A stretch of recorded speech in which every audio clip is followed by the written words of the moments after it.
Hello दोस्तों, नमस्कार। स्वागत है आप सबका फाइनेंस लर्निंग विजय में। अभी आप देखेंगे तो पिछले सप्ताह के अंदर से जो एक करेक्शन देखने को मिला, जब मार्च सीरीज की शुरुआत हुई थी, तो निफ्टी ने एक अच्छा अपमूव दिखाया था। लेकिन उसके बाद जो रैली है, वो सस्टेन नहीं कर पाया और हर एक हाई बनाने के बाद से एक शार्प सेलिंग आ रहा है वहाँ से। तो मार्केट ऊपर की तरफ सस्टेन नहीं कर पा रहा, मतलब ये है कि बाजार अभी वोलेटाइल रहने वाला है। और निफ्टी से ज़्यादा मतलब जो आपका निफ्टी 50 है, निफ्टी 50 से ज़्यादा मिड कैप और स्मॉल कैप इंडेक्स में करेक्शन देखने को मिल रहा है। और बेसिकली कुछ फैक्ट्स हैं जिसके वजह से ये सारे करेक्शंस देखने को मिल रहे हैं। एक तो ये है कि जो मिड कैप स्मॉल कैप है, उसका वैल्यूएशन बहुत ही ज़्यादा है। इवन कुछ कंपनियाँ ऐसी हैं जो 200, 250, 300 के पीई पे अवेलेबल हैं। तो सपोज़ कीजिए कि अगर आज से 2 साल, 3 साल, 4 साल पहले अगर आप चले जाएँ, तो कोई मतलब मोस्ट ऑफ द कंपनी 20, 25, 30 के पीई पे मिलती थी, 50 के पीई पे मिलती थी।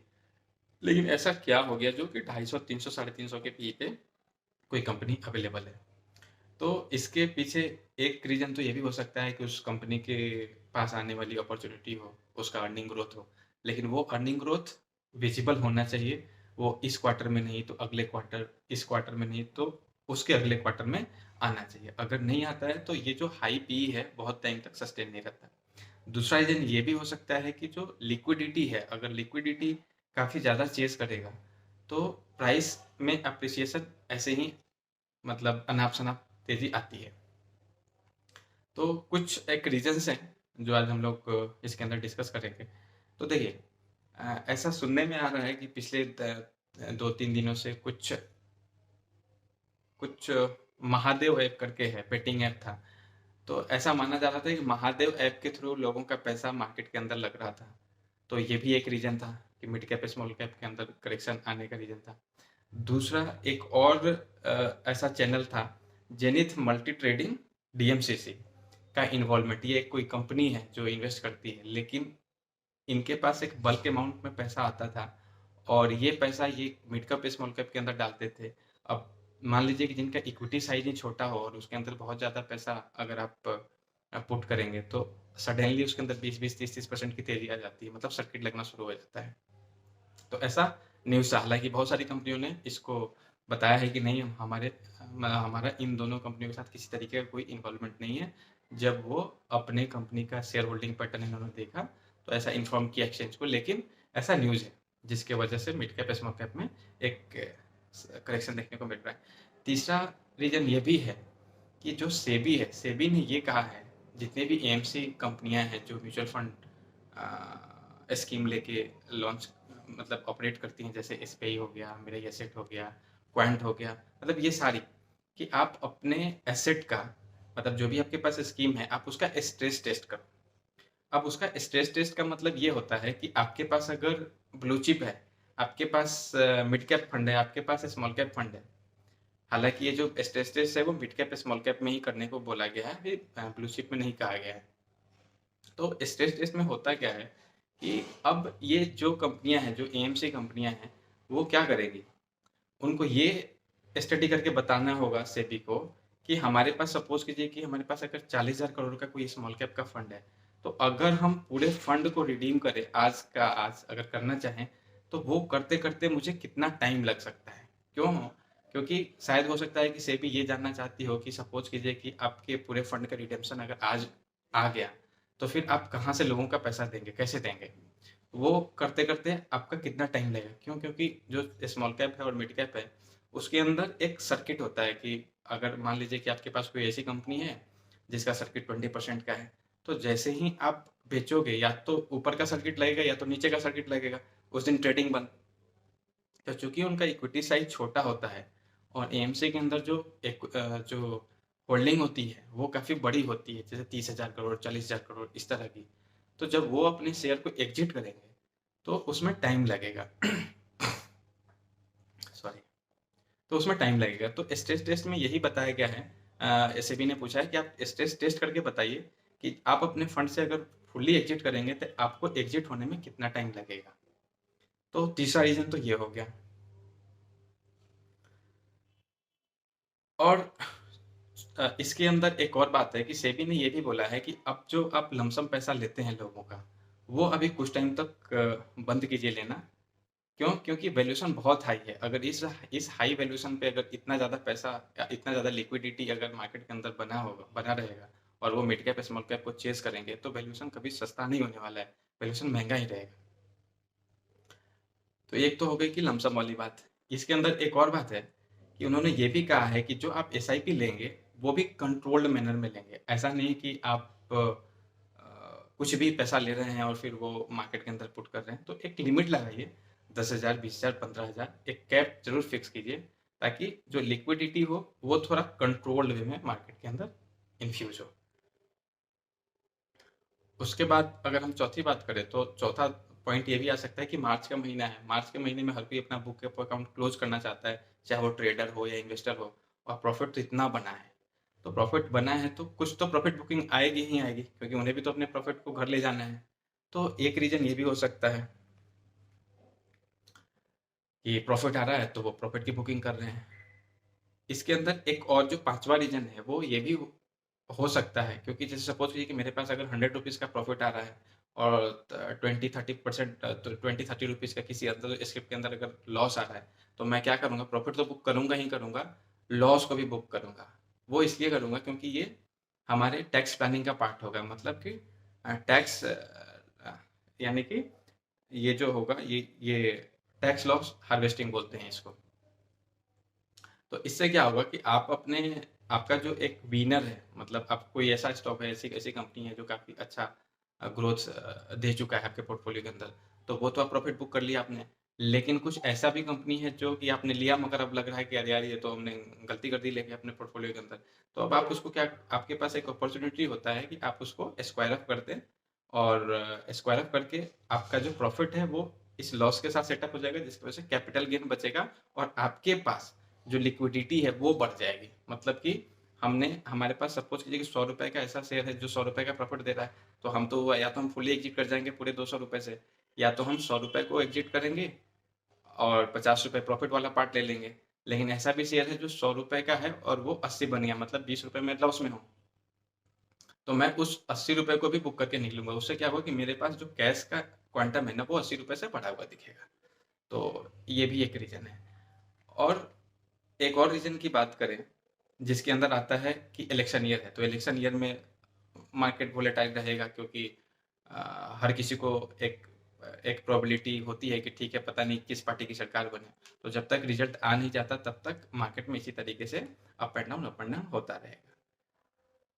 एक रीजन और है कि सुप्रीम कोर्ट ने एसबीआई को बोला है कि आपके पास जो भी इलेक्ट्रल बॉन्ड्स है, तो उसकी सारी डिटेल्स दीजिए।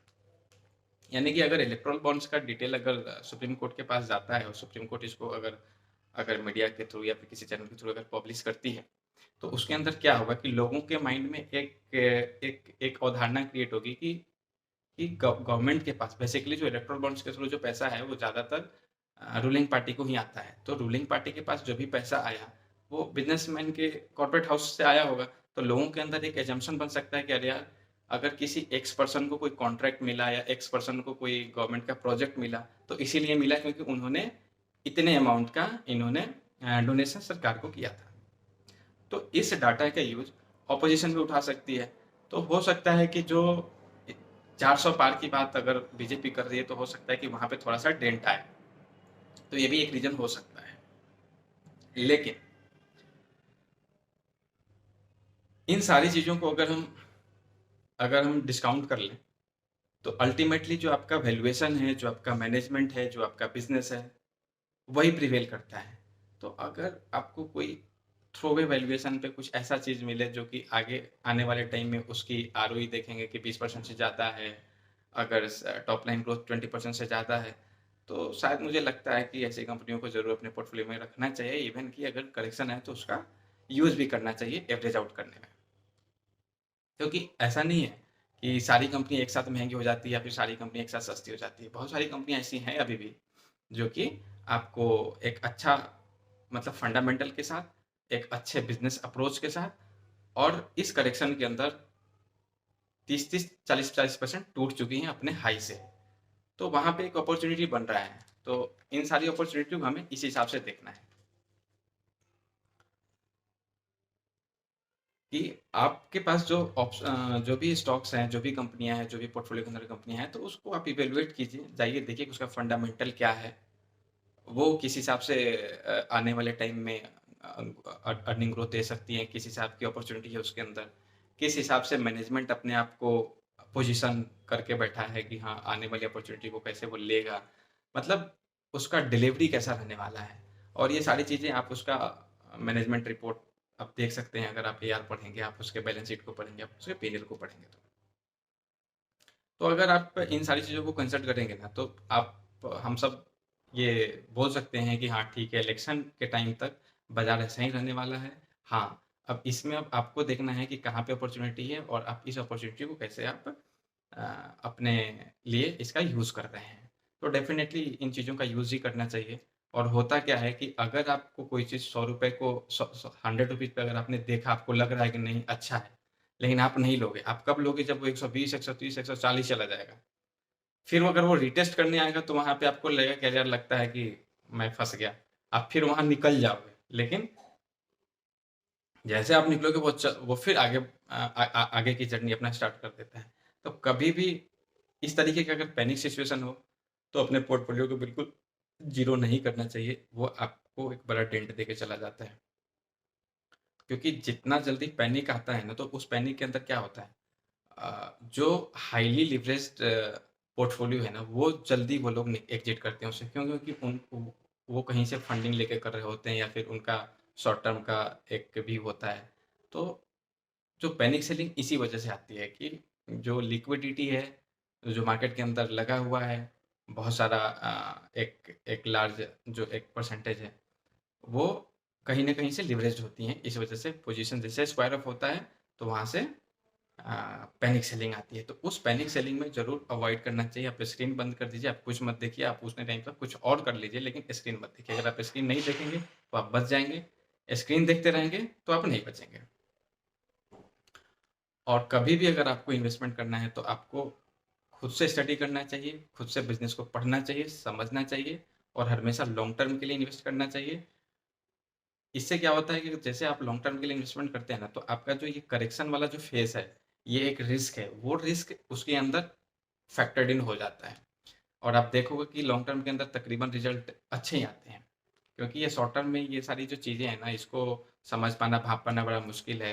कहीं न कहीं लोगों का इमोशन उसके अंदर आ जाता है डिसीज़न मेकिंग में। कहीं न कहीं से उसका जो एक ग्रीड है, वो आ जाता है, फ़ियर है, वो आ जाता है। तो ये सारी चीज़ें हैं। तो अगर इन सारी चीज़ों को अगर आप देखें तो मतलब मेरा एक जो मानना है कि बाज़ार के अंदर आप लंबे समय तक इन्वेस्टेड रहें, अच्छी कंपनियों को लें, अच्छे फंडामेंटल्स की कंपनियों को लें, जिनका अर्निंग ग्रोथ हो, जिनका मैनेजमेंट पीछे जो भी उनका एक स्टेटमेंट रहा है, उसको अगर डिलीवर किया है, तो आने वाले टाइम में भी डिलीवर करेंगे। हो सकता है कि 1-2 क्वार्टर आगे पीछे हो सकता है। लेकिन अच्छी कंपनियाँ हमेशा बहुत ही परफेक्ट परफ़ॉर्म करती हैं और सबसे बेस्ट तरीका है एसआईपी। आप छोटे-छोटे अमाउंट में कंटिन्यूअस 10 ईयर, 15 इयर्स के लिए एसआईपी कीजिए और मैंने कुछ वीडियोज़ भी एसआईपी और पर्सनल फाइनेंस पे बनाए हुए हैं। आप जाके उसको रेफ़र कर सकते हैं और देख सकते हैं कि मतलब मैजिक ऑफ कंपाउंडिंग क्या है कि अगर आपने ₹5000 का अगर इन्वेस्टमेंट शुरू किया और 10 साल तक किया, तो आपका ये पैसा 11वें साल में कितना हो सकता है अगर अगर 10-15% के रेट से भी अगर सीएजीआर ग्रोथ मिल जाता है तो। चलिए, थैंक यू सो मच। अगर वीडियो पसंद आए तो ज़रूर इसको लाइक, सब्सक्राइब कीजिए। धन्यवाद। Thank you.